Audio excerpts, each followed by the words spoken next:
I think it was Friday. This past Friday, the Space Shuttle took off. Mm-hmm. No one cared. No one cared. Because John Glenn wasn't on it. No one cared. Can you believe this? The Space Shuttle Endeavor is up there delivering another piece to this international space station we're building. Remember that thing? Remember that thing we were supposed to have built already by 1999, and there's supposed to be rocket cars, and we're all flying up to it, and on our way to the moon. You know, when I was watching the Jetsons growing up, I was convinced by the time I got in my 30s, I'd have a Jetsons car. Oh, Janie! And then what happened? It's the same cars. It's the same cars, the same everything. They're building this. They're putting together this space station. You know what it looks like? Skylab.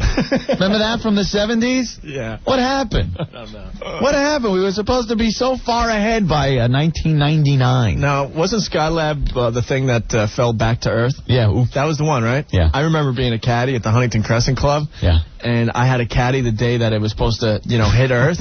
Swear to God, I was so paranoid. That it was going to fall on you. Am I going to be the one that it hits?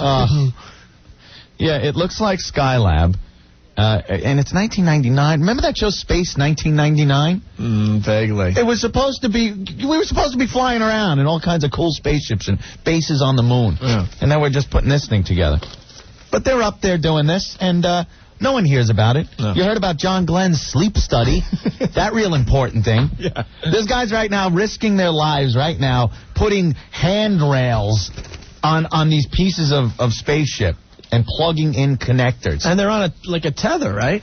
Yeah, one guy kind of rides on the robot arm. Uh-huh. They strap his feet on, and they push him out there, and he does his work. Another guy has a tether that is in the cargo bay of the space shuttle, and he's going to test out Saturday an emergency jet backpack rescue system. Oh, man. Whoa. Wow. So I guess if the thing breaks, you won't, go flying off. Oh, dear!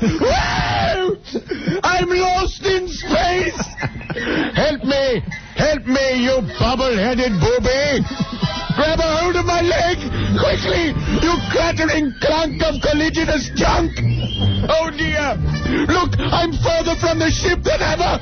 Wow! Will I ever feel the supple smoothness of young William's buttocks again? Wow! I'm a pedophile lost in space! Oh, dear. Oh, dear. Now, what do you mean by a pedophile lost in space? What? You don't remember that show? I remember the show. You don't remember Dr. Smith constantly grabbing young William? He was always like, if a monster would come around, he'd grab Will and put him in front of him. Help me! Wow! He'd massaging his shoulders. He would always hang out with him. There are other people to hang out with on Lost in Space. Who else was he going to hang out with? Judy? No, what's his name? Major West. Yeah, Smith! Smith, what have you done with the hydroponic garden? Yeah, he could have hung out with Penny. At least she was a girl. Yes. But no, he chose young William. Yes, dear boy. Dear boy. Come here. Come here, dear boy. Wow! So you think he was a pedophile? Well, look at him. I didn't get that image when I was watching that show. William, please accompany me to the cave, far from the safety of our vessel and your father's prying eyes. Oh, dear. Wow!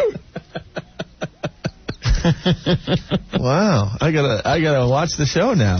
Again. With that in mind, I guess it's a much more entertaining show.